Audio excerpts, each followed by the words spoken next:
تفضل. عليكم السلام ব্লগের কারণে আনলাম না, আটকাই দিলাম। বুঝবা নষ্ট না হয়। মাশাআল্লাহ। আর একটু বুদ্ধি নষ্ট করে দিল তো। আয় আল্লাহ, নামাজ মাত্র শেষ করা দরকার, নষ্ট করা দরকার।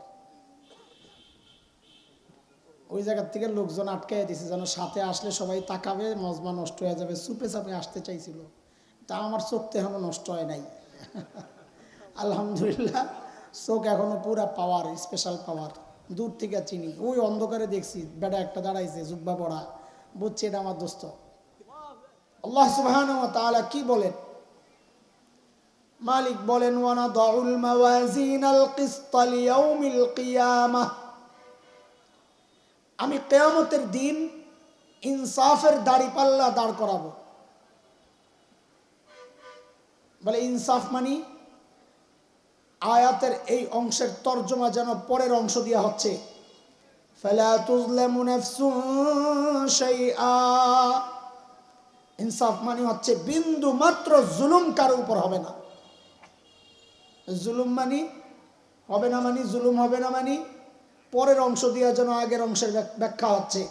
আল্লাহ বলে, ওয়া ইন কানা মিসকালা হাববাতিন মিন খারদাল আতাইনা বিহা, গুনাহ যদি হয় একটা সরিষা দানা পরিমাণ, নেকি যদি হয় একটা সরিষা দানা পরিমাণ, তাও আমি ওই ছোট্ট আমল নামায় ওঠাবো, হিসাবে ওঠাবো, পাল্লায় ওঠাবো, মাপা হবে, ছাড় হবে না। কাউকে বেশিও দেওয়া হবে না, কারোটা কমানো হবে না। যে যা করেছে হুবহু ওই আমলটা কি আমি উঠায়া দিই। এবং সিদ্ধান্ত নেওয়ার জন্যে এই সিস্টেমটাই আমার জন্য যথেষ্ট। নতুন করে আর গণাগণি লাগবে না, ওজনে দিলেই কাজ হয়ে যাবে। এই হচ্ছে আয়াতের মোটামুটি তর্জমা। এর দোস্ত খেয়াল করেন, আয়াতটা আমি তেলাওয়াত করলাম, তর্জমাও করলাম, অথচ না আপনাদের মধ্যে কোনো ভাবান্তর আছে, না আমার মধ্যে কোনো ভাবান্তর আছে। অথচ যারা দিলওয়ালা মানুষ ছিলেন, সাহেবে দিল, আমার আপনারও দিল আছে, তবে আমাদের দিলগুলো মরা। যাদের দিল ছিল জিন্দা, বিশেষত হযরতে সাহাবায়ে কেরাম রিদওয়ানুল্লাহি আলাইহিম আজমাইন, এই জাতীয় আয়াত যখন তাদের সামনে দিয়ে যেত, নিজে তিলাওয়াত করতেন অথবা অন্য কেউ তিলাওয়াত করতেন শুনতেন, অথবা তিলাওয়াত ছাড়াই এই জাতীয় বিষয়গুলো যখন মাথায় আসতো, তখন তারা অস্থির হয়ে যেতেন। হ্যাঁ, আমার উপায় কি হবে? সাইয়্যিদুনা আব্দুল্লাহ ইবনে ওমর রাদিয়াল্লাহু আনহুমা, কত বড় সাহাবী, এত বড় সাহাবী হওয়া সত্ত্বেও তিলাওয়াত করতেছিলেন নিজে নিজে। ইয়াউমা ইয়াকুমুন নাসু লিরাব্বিল আলামিন, কিয়ামতের মাঠে সমস্ত মানুষকে আল্লাহর সামনে দাঁড়াইতে হবে। হায়, এই আয়াত পড়া উনি অস্থির হয়ে গেছেন যে আমাকেও দাঁড়াইতে হবে, তো আমি কেমনি হিসাব দিব? এই চিন্তা করতেছেন আর আয়াতটা তিলাওয়াত করতেছেন, তিলাওয়াত করতেছেন আর কাঁদতেছেন, তিলাওয়াত করতেছেন আর কাঁদতেছেন। রিওয়ায়াতে আসছে, আহারে আব্দুল্লাহ ইবনে ওমর কান্না করতে করতে করতে করতে বেহুশ হয়ে পড়ে গেছে। কিভাবে কলিজায় লাগছে আয়াতের মর্মটা, অথচ আমাদের সামনে দিয়ে আয়াতগুলো আসে যায়, আমাদের কোনো খবর নাই, কোনো পরিবর্তন নাই চেহারায়। কারণ ওই যে দিল মরে রয়েছে। আব্দুল্লাহ ইবনে ওমরের বাবা ওমর রাদিয়াল্লাহু আনহু আখিরাতের আলোচনা চিন্তা সামনে আসলেই অস্থির হয়ে যেতেন। অথচ নিজে কত বড় মানুষ ছিলেন, হযরত ওমর কত বড় মানুষ ছিলেন। হাদিসের কথা, ওমর যেই রাস্তা দিয়ে চলে, নবী বলেন শয়তান ভয়ে আর ওই রাস্তায় থাকে না, ভয়ে আরেক রাস্তায় যায়। এত বড় মানুষ ওমর, জানতেন সাহাবী না। নবী আলাইহিস সালাম হযরত ওমরকে আল্লাহর কাছ থেকে চেয়ে আনছেন, ও আল্লাহ, ইসলামের জন্য ওমর দরকার, ওমর আমাকে ওমর দেন, ওমরকে হেদায়েত দেন। আল্লাহর কাছ থেকে হযরত ওমরকে চায়া চায়া আনছেন নবী। এত বড় মানুষ ওমর। নবী আলাইহিস সালাম বলেছেন ওমরু ফিল জান্নাহ, ওমর জান্নাতি, জান্নাতের সুসংবাদ দিয়ে দিয়েছেন। এত বড় মানুষ ওমর। নবী আলাইহিস সালাম বলেছেন আমি আপনি হকের উপর চললে বলা হয় লোকটা হকপন্থী, তাই না? হযরত ওমর সম্পর্কে নবী বলেছেন উল্টা কথা, দারাল হাক্কু হাইসু দারা, ওমর যেদিকে যায় হক তার পেছনে পেছনে যায়। কত বড় মানুষ ওমর। নবী আলাইহিস সালাম জান্নাতে গিয়ে হযরত ওমরের বাড়িটা দেখছেন। দুনিয়ায় এসে নবী উচ্ছ্বাস আর আনন্দ প্রকাশ করে বলছেন আহ, আমার উম্মত ওমরের বাড়িটা জান্নাতে দেখছি, কি যে সুন্দর বাড়ি। আহ, আমার মন চাইছিল একটু বাড়িটার ভেতরে ঢুকি, না জানি ভেতরটা কত সুন্দর, কিন্তু আমি ঢুকি নাই। কেন? বলে ওমরের যে প্রেস্টিজ, যে গায়রত, যে আত্মমর্যাদা বোধ, ওমর যদি মাইন্ড করে ঢুকলে, এই জন্য আমি ঢুকি নাই। কারণ কারো ঘরে তো অনুমতি ছাড়া ঢুকা নিষেধ। সূরা নূরে আসছে, আল্লাহ বলেন ইয়া আইয়ুহাল্লাযীনা আমানু লা তাদখুলু বুয়ুতান গায়রা বুয়ুতিকুম হাত্তা তাস্তানিসু ওয়া তুসাল্লিমু আলা আহলিহা। কারো ঘরে তো অনুমতি ছাড়া ঢুকা নিষেধ, আমি ঢুকি নাই। ওমর যদি মাইন্ড করে, আহারে এই কথা শুই নাই হযরত ওমর বাচ্চাদের মতো হাউমাউ করে কান্না শুরু করছেন আর বলতেছিলেন আবিকা গিরতু ইয়া রাসূলুল্লাহ, আপনার সাথেও বুঝে আমার আত্মমর্যাদা বোধ। আহ, কেন একটু ঢুকলেন না আপনি আমার ঘরে? আহারে কেন একটু ঢুকলেন না? একটু ভিতরটাও দেখে আসতেন। কেন ঢুকলেন না? এত বড় মানুষ ওমর, অথচ আখিরাতের চিন্তায় কেমন অস্থির থাকতেন। নামাজে দাঁড়াইছেন সাইয়্যিদনা ওমর, তিলাওয়াত করতেছিলেন ওয়াকিফুহুম ইন্নাহুম মাসউলুন। হাসরের মাঠের একটা চিত্র এই আয়াতে ফুটে উঠছে। হাসরের মাঠে আল্লাহ তাআলা কোন কোন বান্দাকে দাঁড় করায়া দিবেন, আয় ফেরেশতাদেরকে বলবেন ওয়াকিফুহুম, এদেরকে আটকাও, থামাও, ধরো। কেন? ইন্নাহুম মাসউলুন, এদেরকে জিজ্ঞাসাবাদ করতে হবে। সাইয়্যিদনা ওমর এই আয়াত পড়তেছেন আর কাঁদতেছেন, নামাজের মধ্যে পড়তেছেন আর কাঁদতেছেন। রিওয়ায়েতে আসছে হযরত ওমরের কান্নার আওয়াজ পেছনের কাতারের মুসল্লিরা পর্যন্ত পাইতেছিলেন, এত জোরে ওমর কাঁদতেছে। নামাজ শেষে একজন ধরলেন, হযরত এই আয়াত তো আপনার সম্পর্কে না, এই আয়াত তো জাহান্নামীদের সম্পর্কে, আপনি তো জান্নাতি, নবী আলাইহিস সালাম আপনার সম্পর্কে জান্নাতের সুসংবাদ দিয়েছেন, তো আপনি কেন কান্না করেন? হযরত ওমর জবাব দিচ্ছেন আমার ভয় লাগে, আমার ভয় লাগতেছে, যদি না আল্লাহ ডাক দিয়া বলেন এই ওমর রে ধর, আটকা, ওমরকে জিজ্ঞাসাবাদ করতে হবে, তখন আমি আল্লাহর সামনে কেমনে দাঁড়াবো, কি জবাব দিব? ওমরের চিন্তা। কোনোদিন এরকম চিন্তা আসছে মাথায়? আরে আমারও তো আসে না, আপনাদেরকে কি বলবো। কোনোদিন তো এই চিন্তা আসে না যে হায় যদি মালিক ডাক দিয়া বসেন এই হাসান জামিল আটকা। দুনিয়ায় লম্বা জুব্বা পড়ছে, গোল টুপি পড়ছে, লম্বা দাড়ি ছিল, বয়ান করছে, মানুষ বুঝেছে যে বুজুর্গ মানুষ, ভিতরের খবর তো আমি জানি, ওই ভিতর সম্পর্কে একে জিজ্ঞাসা করতে হবে, আরে আটকা, আরে ধর।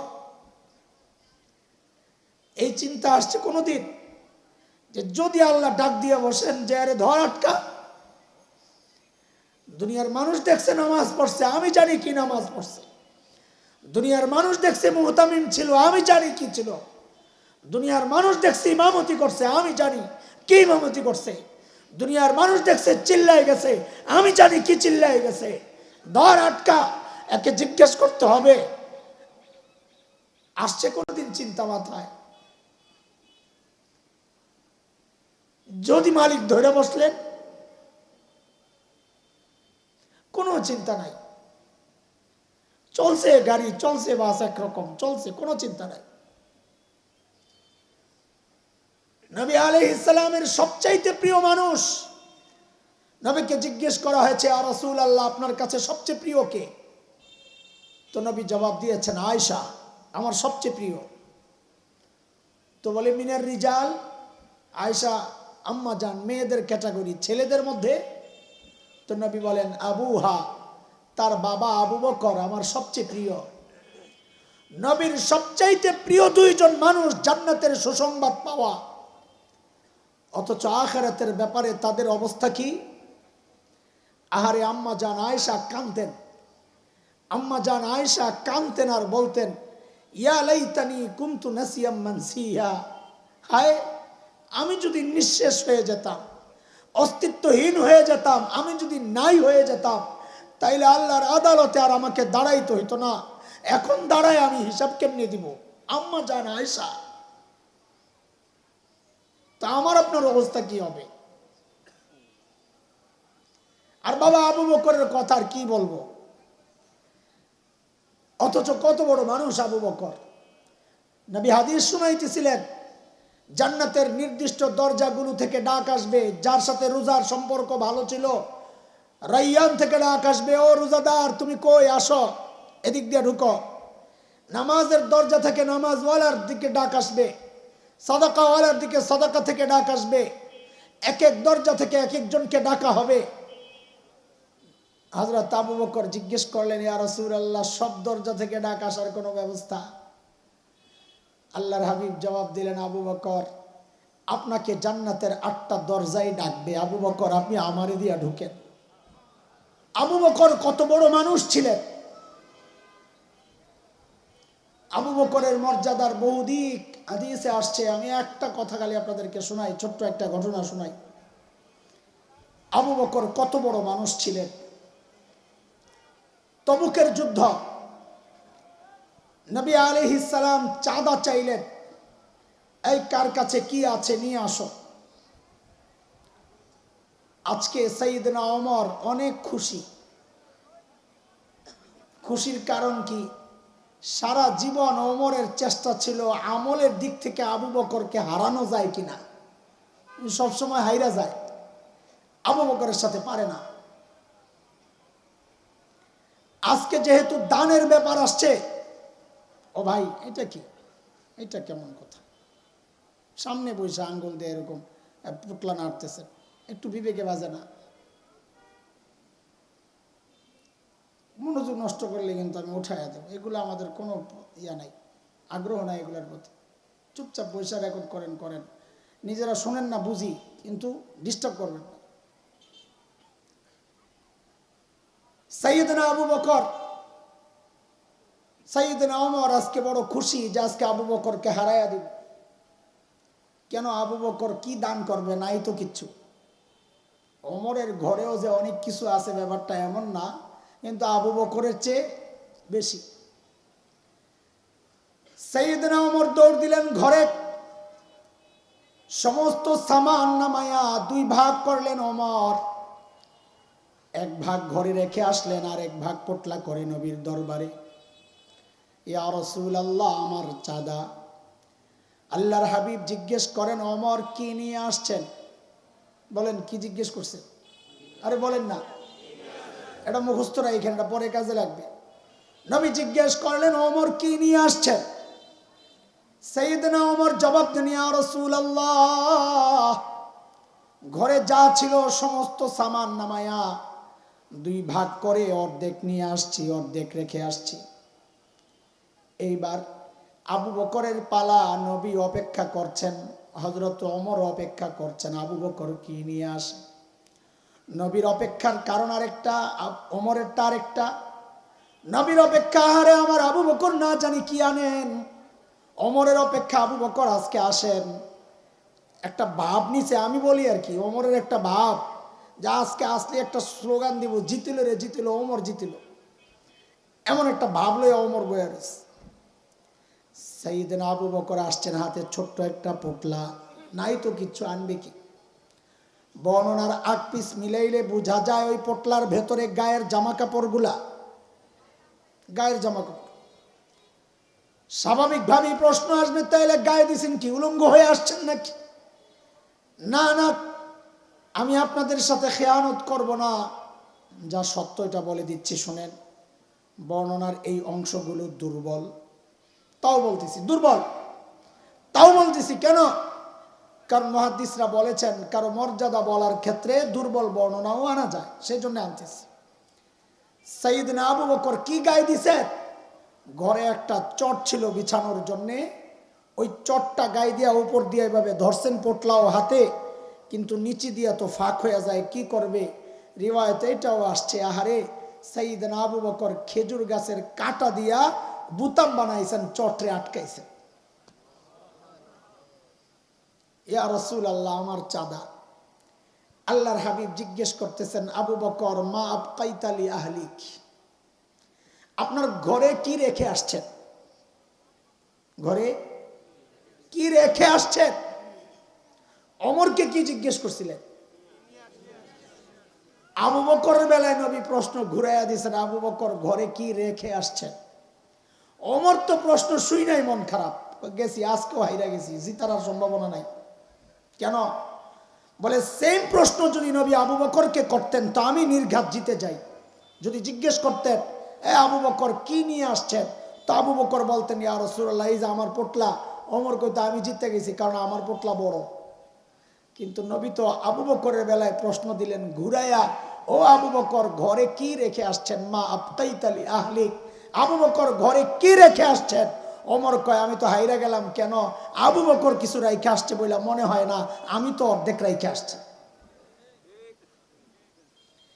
সাইয়েদনা আবু বকর কি জবাব দিলেন! আহা, আরে দোস্ত, আবু বকরের জবাব পরে শুনেন।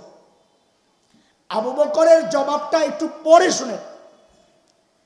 আগে সাইয়েদনা আবু বকরের ছোট্ট মেয়ে হযরতে আসমা রাদিয়াল্লাহু আনহা, ছোট্ট বাচ্চা, তার জবাবটা একটু শুনেন। হিজরতের সময় নবী আর আবু বকর যখন পালায়া মদিনায় চলে যাচ্ছে, তো সাইয়েদনা আবু বকর ঘরে সোনা মুদ্রা যা ছিল, টাকা পয়সা সব গাট্টি করে নিয়ে নিছেন সাথে। হযরতে আবু বকরের বাবা আবু কুহাফা রাদিয়াল্লাহু আনহু তখনও মুসলমান হন নাই।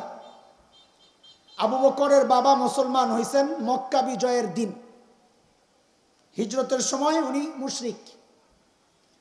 তো যেহেতু মুসলমান হন নাই, আবু বকর মুসলমান, তো বাবা সম্পর্ক ছিন্ন করছে, আবু বকরের সাথে কোনো যোগাযোগ নাই, সম্পর্ক বিচ্ছিন্ন। কিন্তু আবু বকর যখন চলে গেছে, এখন তো ভিতরে জ্বলতেছে, কেন? কাহারে আমার নাতিপুতিগুলা না জানি না খায়া মরতেছে, দাদা তো মায়া তো লাগে, কলিজা রক্ত এক না, মায়া তো লাগে। তো হযরতে আবু কুহাফা আবু বকরের ঘরে আসছেন খবর নেওয়ার জন্যে। হযরতে আসমা তখন বয়স মাত্র 8 কি 9, 8 কি 9, ছোট্ট বাচ্চা। দাদা ভাই আবু কুহাফা এসে জিজ্ঞেস করতেছেন, দাদু ঘরে তো মনে হয় কিচ্ছু নাই, মাকে জিজ্ঞেস করো কি লাগবে।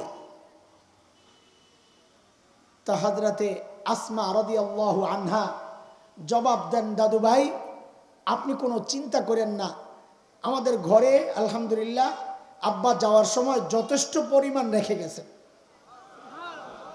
আপনি চিন্তা করেন না। আবু কুহাফা জবাব শুনে চলে গেছে।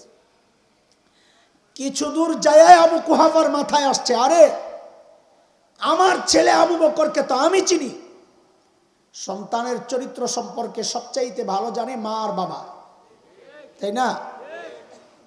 তো আবু কুহাফার মাথায় আসছে, আরে আমার ছেলে আবু বকরকে তো আমি চিনি, সে যেই লেভেলের পাগল, এই পাগল আবার ঘরে যথেষ্ট পরিমাণ রেখে যাবে, কথাটা কেমন কেমন জানি লাগতেছে, কোনো রহস্য আছে। হযরতে আবু কুহাফা আবার ফেরত আসছেন, এসে আসমাকে ডাক দিয়ে জিজ্ঞেস করতেছেন, দাদু ভাই বুঝলাম বাবা ঘরে যথেষ্ট পরিমাণ রেখে গেছেন, বুঝলাম, কিন্তু একটু বলো না কি রেখে গেছেন। তো ছোট্ট আসমা, বয়স 8-9 বছর, ওই ছোট্ট আসমা জবাব দেন, দাদু ভাই, আব্বা যাওয়ার সময় ঘরে আল্লাহ আর তার রসুলকে রেখে গেছে। আমাদের জন্য এটাই যথেষ্ট, আপনি কোনো টেনশন করেন না, আমাদের আর কিচ্ছু লাগবে না। আল্লাহ, ছোট্ট বাচ্চার জবাব যদি এই হয়, তো বাবা আবু বকরের জবাব কি হইতে পারে? সাইয়েদনা আবু বকর জবাব দিচ্ছেন, ইয়া রাসূলুল্লাহ, ওই যে ঘরের বেড়াগুলো খেজুর পাতার বেড়া, আসার সময় থাপড়াইয়া থাপড়াইয়া আসছি। কেন? কারণ মাঝে মধ্যে সুই গেঁথে রাখতাম, সুই থাপড়াইয়া আসছি যেন একটা সুই পর্যন্ত ঘরে থেকে না যায়, ওই সুইটা যেন আমার কোনো মুজাহিদ ভাইয়ের কাজে আসে।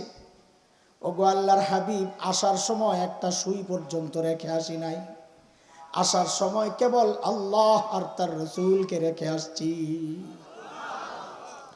বন্ধুরা, আবু বকরের মর্যাদা শুনাইতেছি আমি, এর মধ্যে জিবরাইল আমিন হাজির, নবীকে সালাম দিয়ে বলছেন, ইয়া রাসূলুল্লাহ, আল্লাহ আবু বকরকে সালাম পাঠাইছেন। নবীর প্রশ্ন যেমন আবু বকরের বেলায় উল্টা, আল্লাহর প্রশ্ন আবু বকরের বেলায় উল্টা। এ দোস্ত, আমি আপনি ইবাদত করি কাকে খুশি করার জন্য? কাকে? কাকে চিল্লা বলে? আবু বকরের বেলায় আল্লাহর প্রশ্ন উল্টা। জিবরাইল আমিন জিজ্ঞেস করেন, ইয়া রাসূলুল্লাহ, আল্লাহ জানতে চেয়েছেন, আল্লাহ তো আবু বকরের উপর রাজি, আল্লাহ তো আবু বকরের উপর রাজি, আল্লাহ জানতে চেয়েছেন আবু বকর আল্লাহর উপর রাজি কিনা। নাই কষ্টে থেকে অভিমান লয়ে বসে রয়েছে, জিজ্ঞেস করেন। আয় হায়, সাইয়েদনা আবু বকর এই কথা শুই নাই হাউমাউ করে কান্না শুরু করছেন, ইয়া রাসূলুল্লাহ, আমি আমার রবের উপর রাজি, ইয়া রাসূলুল্লাহ, আমি আমার রবের উপর রাজি, ইয়া রাসূলুল্লাহ। এত বড় মানুষ আবু বকর, অথচ আখিরাতের চিন্তায় কি করতেন আবু বকর? দূরে চলে যেতেন আবু বকর, নির্জনে একা একা দূরে যায় চিৎকার করে করে কাঁদতেন আর বলতেন, ইয়াবনা আবি কুহাফা, ওই আবু কুহাফার ছেলে, তুই মানুষ কেন হইলি রে? আরে তুই মানুষ কেন হইলি? এখন আল্লাহর আদালতে তুই কেমনে দাঁড়াবি? হিসাব কেমনে দিবি তুই? সাইয়েদনা আবু বকর গাছের দিকে তাকায়া তাকায়া কাঁদতেন, গাছ দেখলে কাঁদতেন। আর কি বলতেন? কাঁদতেন আর বলতেন, ইয়া লাইতানি কুনতু ওয়ারাকা মিনাশ শাজারা তুদাদ ওয়া তুকাল। হায়, মানুষ না হইয়া যদি গাছের পাতা হইতাম, তো জীবজন্তু আমারে চাবায়া চাবায়া খায়া ফেলতো, আমি আর আল্লাহর আদালতে দাঁড়াইতে হইতো না, আমার আর হিসাব দেওয়া লাগতো না। এখন দাঁড়াইয়া হিসাব দিব কেমনি? আবু বকরের চিন্তা বলতেছি। আরে দোস্ত, আখিরাত নিয়ে এমন চিন্তা তো দরকার ছিল আমার মতো জালিমের। আখিরাত নিয়ে এমন ফিকির আর পেরেশান তো হওয়ার কথা আমার মতো জালিমের। অথচ আমি তো বটেই, আমি নিজে তো অবশ্যই আসামি, সাথে অধিকাংশ মানুষের চেহারার দিকে তাকাইলে মনে হয় না মানুষটার আখিরাতের কোনো ভয় আছে, মানুষটার মৃত্যুর কোনো চিন্তা আছে, কবরের কোনো চিন্তা আছে, হাসরের কোনো চিন্তা আছে। কেন রে ভাই, কেন? কে আমাকে গ্যারান্টি দিল যে আমার মৃত্যু যন্ত্রণা হবে না? কে গ্যারান্টি দিল? কে গ্যারান্টি দিল যে আমাদের কবরে আযাব হবে না? আরে আবু বকর তো গ্যারান্টি পাওয়া মানুষ, ওমর তো গ্যারান্টি পাওয়া মানুষ, ওমরু ফিল জান্নাহ, ওমর জান্নাতি। আমাকে তোমাকে কে গ্যারান্টি দিল যে আমাদের কবরে আযাব হবে না? কে গ্যারান্টি দিল যে আমার হাসরের পেরেশানি হবে না? কে গ্যারান্টি দিল যে আমি জান্নাত পায়া যাব? আরে কে গ্যারান্টি দিল যে আমি জাহান্নাম থেকে বেঁচে যাব? কেন আমাদের এমন অবস্থা? চলছে চলছে, কোনো ফিকির নাই, কোনো চিন্তা নাই। ভাবখানা এমন যে মৃত্যু এখনো অনেক দেরি আছে, শুধরাইয়া নিব, সংশোধন করে নিব, তওবা পড়ে নিব, সময় আছে হাতে অনেক। আরে দোস্ত, কিসের সময় আছে তোমার হাতে? হ্যাঁ, কিসের সময় আছে? আরে কে জানে এই মজলিসেও এমন মানুষ থাকতে পারে যার কাফনের কাপড় দোকানে চলে আসছে। এমনও তো হইতে পারে কালকে খবর পাইতে পারেন বয়ান করে গেল মাওলানা হাসান জামিল তো দুনিয়ায় নাই, এই খবরও তো পাইতে পারেন। চুল পাইকা সাদা হয়ে গেছে, গুনাহ ছাপতে পারি না। দাড়ি পাইকা সাদা হয়ে গেছে, গুনাহ ছাড়তে পারি না। কবে ছাড়বে না? অদস্ত গুনাহ কবে ছাড়বে? অথচ মালিক আমাকে আপনাকে ডেকে ডেকে বলছেন কি? সূরা হাদীদের মধ্যে আসছে, মালিক ডেকে ডেকে বলেন, আলাম ইয়ানিল্লাযীনা আমানু আন তাখশা কুলুবুহুম লিযিকরিল্লাহ। ও ঈমানদার, আল্লাহর ভয়ে অন্তরটা কেঁপে ওঠার সময় কি তোমার হয় নাই? কবে তুমি মালিকের কাছে ফেরত আসবা? এরে যুবক ভাই আমার, এখন শক্তি আছে, সামর্থ্য আছে, করে নাও, আখিরাত কামাই করে নাও। তোমার এই দামি হায়াতের একটা ভাগ ফেসবুকে পায়, ইউটিউব পায়, খেলোয়াড় পায়, গায়ক গায়িকা পায়, নায়ক নায়িকা পায়, বন্ধু বান্ধব পায়, অফিস পায়, চাকরি পায়, তোমার ব্যবসা পায়, তোমার বাবা মা পায়, শ্বশুর শাশুড়ি পায়, সন্তান পায়, স্বামী পায়, স্ত্রী পায়। হায়, খালি পায় না একটু ভাগ মালিক। মালিককে একটু টাইম দেওয়ার সময় তোমার হাতে নাই। আরে জালিম, আমি আর তুমি ছাড়া সমস্ত মাখলুক মালিককে টাইম দেয়, খালি আমার আর তোমার সময় নাই হাতে। অথচ সমস্ত মাখলুক মালিককে টাইম দেয়। ওই যে গাছটা দেখো দাঁড়ায় আছে, আরে গাছটা এমনি দাঁড়ায় রয় নাই, ওই গাছটা দাঁড়ায়া দাঁড়ায়া মালিকের তাসবিহ পড়তেছে। খবর তো নাই তোমার।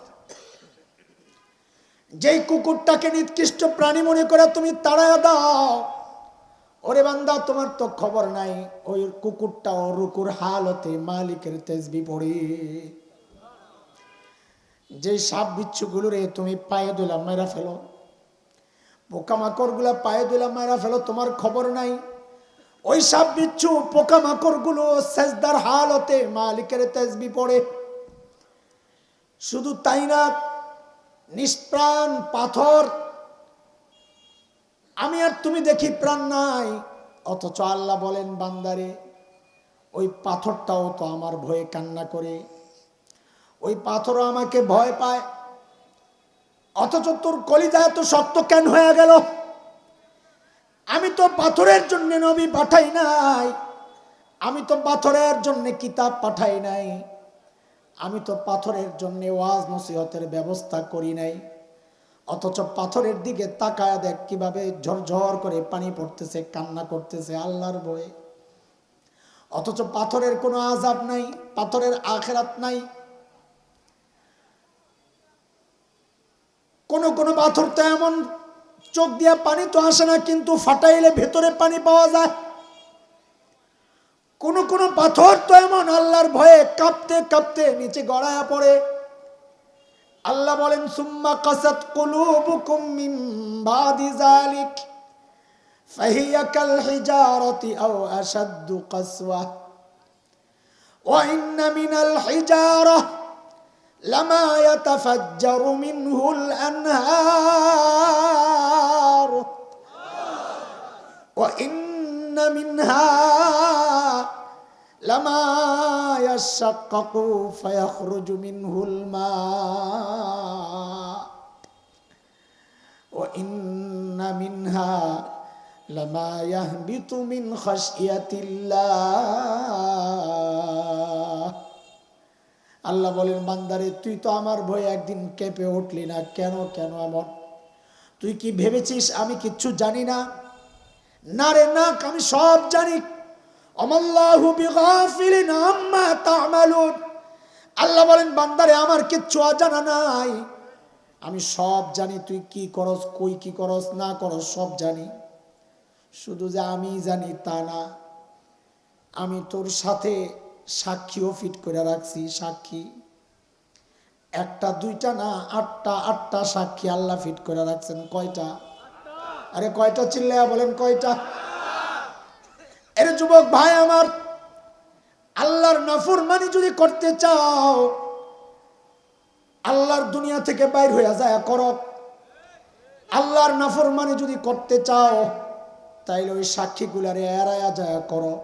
যাও, কোথায় যায় করো বা তুমি করো যাও। কারণ যেই জমিনে দাঁড়ায় গুনাহ করি, ওই জমিন আল্লাহর আদালতে সাক্ষী দিবে। কোরআনের কথা। মালিক বলেন ইয়াউমাইযিন তুহাদ্দিসু আখবারাহা বিআন্না রাব্বাকা আওহা লাহা।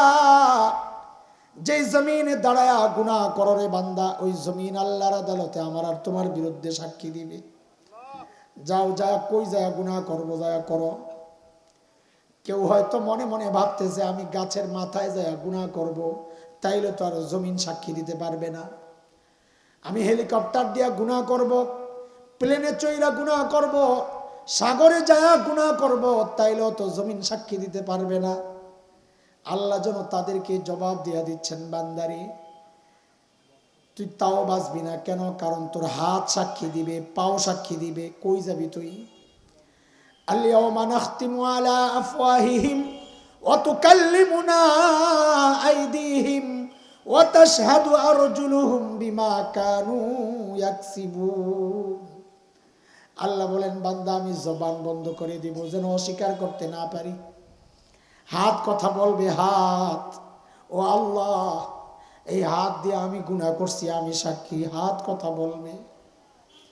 পাও কথা বলবে, পাও আল্লাহ এই পাও দিয়া হাইটা হাইটা যায় আমি গুনাহ করছি, আল্লাহ আমি সাক্ষী। বলে হাত পাও যদি কাটা থাকে, মালিক বলেন তাও তুই বাঁচবি না। কেন? কারণ আল্লাহ বলেন কারণ তোর কান সাক্ষী দিবে, চোখ সাক্ষী দিবে, চামড়া সাক্ষী দিবে। কেমনে বাঁচবি? হাত্তা ইযা মা জাউহা শাহিদা আলাইহিম সামউহুম ওয়া আবসারুহুম ওয়া জুলুদুহুম বিমা কানু ইয়ামালুন। এরে যুবক ভাই আমার, হেডফোন লাগায়া গান শোনো তাই না, আর ভাবো দুনিয়ার কেউ জানে না আমি ছাড়া। আল্লাহ বলেন বান্দারে কারো জানার দরকার নাই, কারো জানার দরকার নাই। যে কান দিয়া তুই গুনাহ করতেছস, ওই কানই তো তোর বিরুদ্ধে আমার আদালতে সাক্ষী দিবে। এরে যুবক ভাই আমার, অন্ধকারে একা একা দরজা জানলা আটকায়া মোবাইল ছাইরা ন্যাংটা ছবি দেখতেছ, গান দেখতেছ, নাটক দেখতেছ, সিনেমা দেখতেছ, আর মনে মনে ভাবতেছ দুনিয়ার কেউ তো জানে না। আল্লাহ বলেন বান্দারে কারো জানার দরকার নাই, কারো জানার দরকার নাই। যেই চোখ দিয়া তুই গুনাহ করতেছস, ওই চোখ তোর বিরুদ্ধে আমার আদালতে সাক্ষী দিবে। চামড়া কথা বলবে, চামড়া আল্লাহ আমি সাক্ষী। ফেরেশতারা দাঁড়ায়া যাবে 6 নাম্বার সাক্ষী। 7 নাম্বার ওয়া ইন্না আলাইকুম লাহাফিজিন কিরামান কাতিবিন ইয়ালামুনা মা তাফআলুন। যে ফেরেশতারা আমার আর তোমার নিরাপত্তার দায়িত্বে সারাক্ষণ দেখতেছে কি করো না করো, কই যাও কি বলো, সব খবর আছে ফেরেশতাদের। আল্লাহর আদালতে দাঁড়ায়া সাক্ষী দিবে, আল্লাহ আমিও সাক্ষী, এই গুনাহ করছে, কই যাবা? আসল সাক্ষী তো রয়ে গেছে। ওই যে মালিক শুরুতে বলেছিলাম, মালিক বলেছেন ওয়া ইন কানা মিসকালা হাববাতিন মিন খারদাল আতাইনা বিহা। আমল যদি ছোট্ট হয়, গুনাহ যদি ছোট্ট হয়, সরিষার দানা পরিমাণও হয়, আল্লাহ বলেছেন আমি এটা আমল নামায় উঠাবো।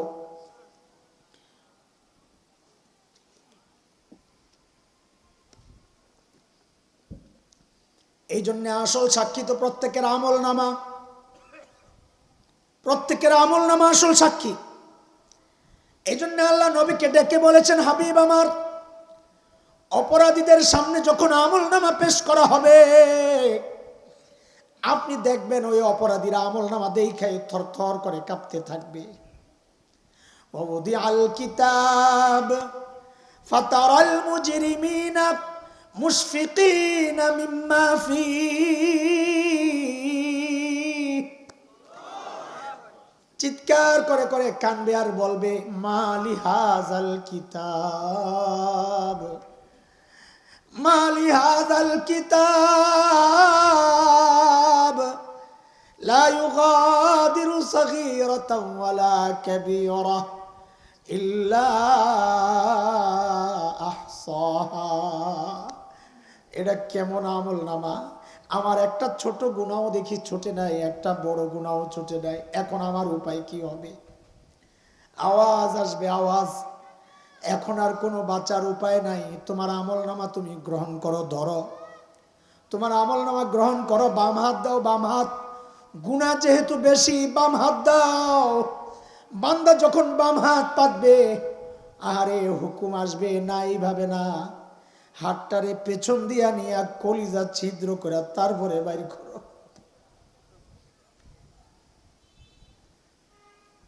হায়, আমল নামার জন্য যখন কলিজা ছিদ্র করে হাত বের করা হবে, বাম হাতে যখন আমল নামা আসবে, সূরা হাক্কার মধ্যে আসছে, আমল নামা বাম হাতে পাইয়াই দিবে আরেকটা চিৎকার। ওয়া আম্মা মান উতিয়া কিতাবাহু বিশিমালিহি ফায়াকুলু ইয়া লাইতানি লাম উতা কিতাবিয়া, চিৎকার দিয়ে বলবে আরে আমল নামা যদি আমারে না দেওয়া হইতো। ওয়ালাম আদরি মা হিসাবিয়া ইয়া লাইতাহা কানাতিল কাদিয়া, আমি জানি না আমার হিসাব কি হবে। আহারে, মৃত্যু পর্যন্তই যদি সব শেষ হয়ে যাইতো, মালিকের সামনে যদি না দাঁড়ানো লাগতো। ও দুনিয়ার টাকাওয়ালারা, সেদিন চিৎকার করে করে কাঁদতে হবে আর বলতে হবে মা আগনা আন্নি মালিয়া। দুনিয়ায় টাকা দিয়া তো বিচার পাল্টাইতাম, আজকে আমার মাল আমারে বাঁচাইতে পারতেছে না। আজকে ক্ষমতার দাপট দেখায়া গুলি চালাও, আজকে ক্ষমতার দাপট দেখায়া ইমামকে মসজিদ থেকে বের করে দাও। আজকে ক্ষমতার দাপটের কারণে হক কথা তোমার সামনে বলা যায় না, তুমি চেপে ধরতে চাও। খোদার কসম, খোদার কসম, সেদিন আফসোস করে বলতে হবে আরে আমার ক্ষমতা কোথায় গেল। হালাকা আন্নি সুলতানিয়া, আমার ক্ষমতা আমাকে বাঁচাইতে পারতেছে না, এখন আমার উপায় কি হবে? আওয়াজ আসবে, আওয়াজ। এখন আর কোনো উপায় নাই। আল্লাহ ফেরেশতাদেরকে বলবেন খুজুহু ফাগুল্লু সুম্মাল জাহিমা সাল্লু, এদেরকে ধর, এদেরকে ধর, বান এগুলারে, এগুলারে বেড়ি পড়া। এরপর এগুলা যাইতে চাইবে না, টেনে হেজরে এগুলারে নিয়ে জাহান্নামে নিয়ে ফালা। এরে ভাই আমার, এই জন্য আমাদের মুফতি শফি রহমতুল্লাহ আলাইহি বলেছেন প্রত্যেক দিন সকালে উঠাই চিন্তা করব এই কথা, যেহেতু আমার প্রত্যেকটা কথার হিসাব হবে, আমার মুখের কথার হিসাব হবে, আমার চোখের আমলের হিসাব হবে, আমার কানের কাজের হিসাব হবে, হাতের কাজের হিসাব হবে, পায়ের কাজের হিসাব হবে, প্রত্যেকটা আমলের অঙ্গের আমলের যেহেতু হিসাব হবে, আমি প্রত্যেকটা কাজ করার সময় চিন্তা করব, প্রত্যেকটা উচ্চারণ করার সময় চিন্তা করব আমার এই কথাটা আমল নামায় তো উঠবে, আমার পাল্লায় রাখা হবে। কোন পাল্লা সেটা? ডান পাল্লা না বাম পাল্লা? আমার কথা কেমন বললাম? হিসাব করলে দেখা যাবে আমাদের সারা দিনের অধিকাংশ কথাই আমার বাম পাল্লায় পড়ার মতো। কথা ঠিক কিনা বলেন? কয়টা কথা এমন বলি যে কথা আমার নাজাতের কারণ হইতে পারে? বলে হায় কি অবস্থা! কয়টা কাজ এমন করতেছি যে কাজ আমার জান্নাতে নেওয়ার জন্য কাজে আসবে? কয়টা কাজ করি সারাদিন? বলে এই জন্য প্রত্যেকটা কথা বলার সময় চিন্তা করব যে আমার আমল নামায় উঠবে, কোন পাল্লায় উঠবে সিদ্ধান্ত আমার।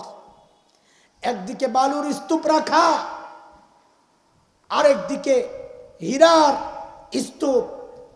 সচেতন মানুষ যদি পাগল না হয়, যদি বলা হয় আয় যেখান থেকে খুশি তুমি নিতে থাকো, ট্রাক বোঝাই করতে থাকো, বলেন তো সচেতন মানুষ কোন দিকে হাত বাড়াবে, বালুর দিকে না হীরার দিকে?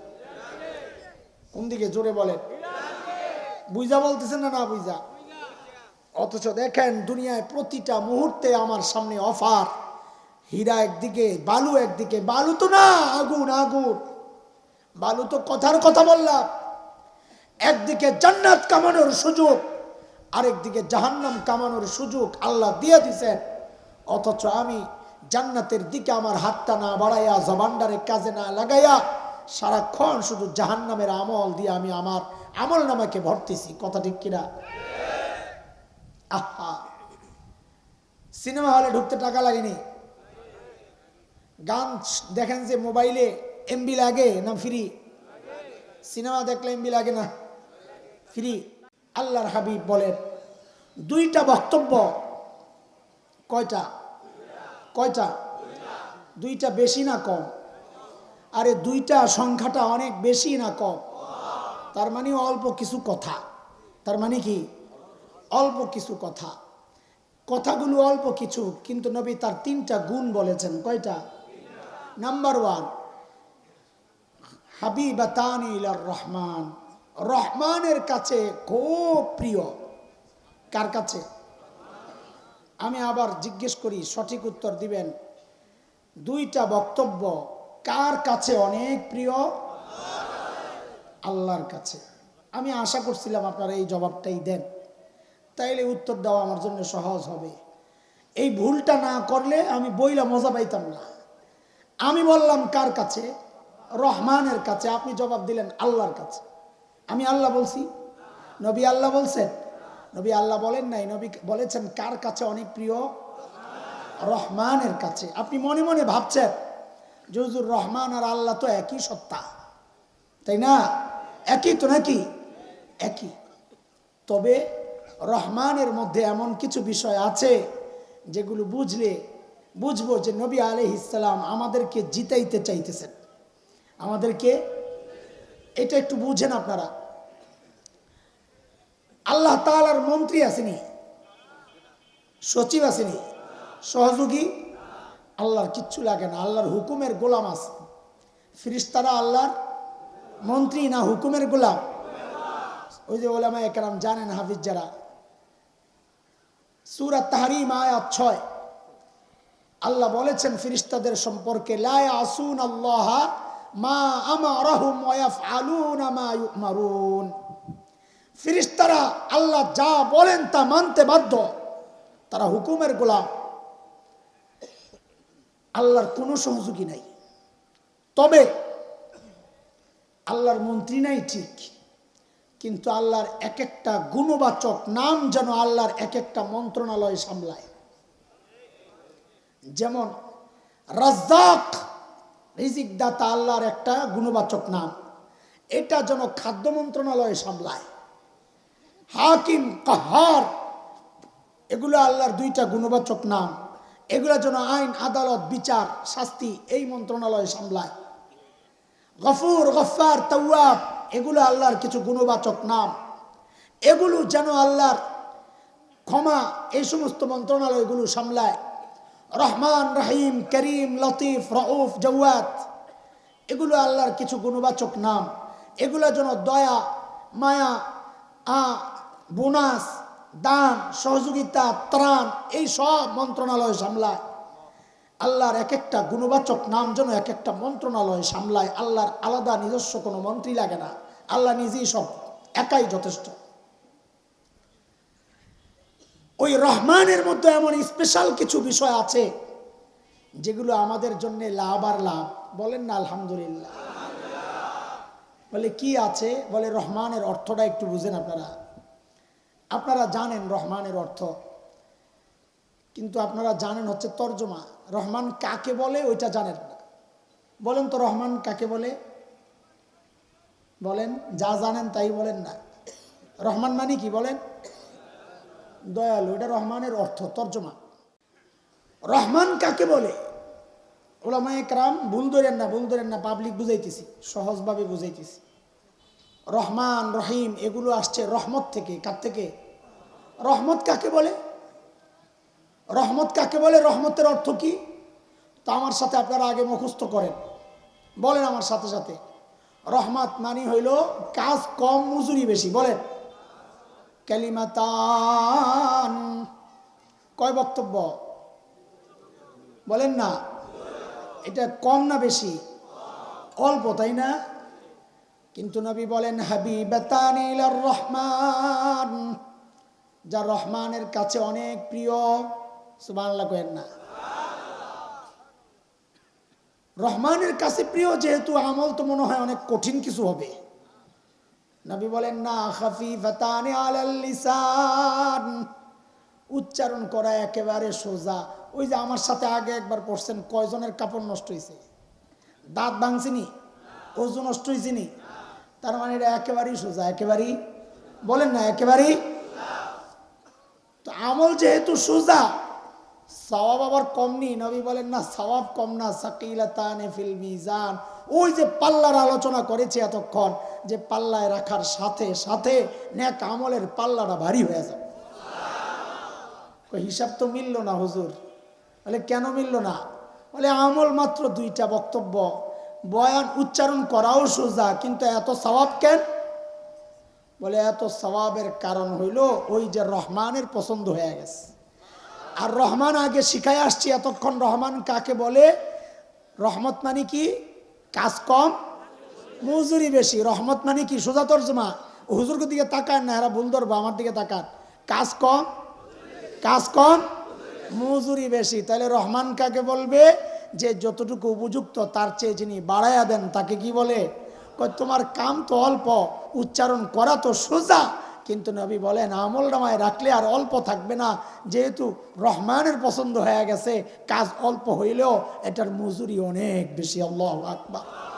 কাজী তাসবিহগুলা যত তাসবিহ আছে বেশি বেশি পড়বো, সময় নষ্ট করব না। ওই যে শুরুতে বলেছি, প্রত্যেকটা মুহূর্ত কাটাবো এইভাবে যে আমার এই প্রত্যেকটা মুহূর্ত আমার আমল নামায় উঠবে। প্রত্যেকটা মুহূর্ত, প্রত্যেকটা উচ্চারণ আমল নামায় উঠবে। সিদ্ধান্ত আমার, আমি আগুনে হাত দিব না জান্নাতে হাত দিব। 2 রাস্তা খোলা, সিদ্ধান্ত আমার, আমি কোন দিকে হাত দিব। জালিমের পক্ষে থাকব না মজলুমের পক্ষে থাকব, তাওহীদের পক্ষে থাকব না শিরকের পক্ষে থাকব, মুসলমানের পক্ষে থাকব না মুশরিকের পক্ষে থাকব, নির্যাতিতের পক্ষে থাকব না নির্যাতনকারী অত্যাচারীর পক্ষে থাকব। সিদ্ধান্ত আমার, সিদ্ধান্ত আমি নিব।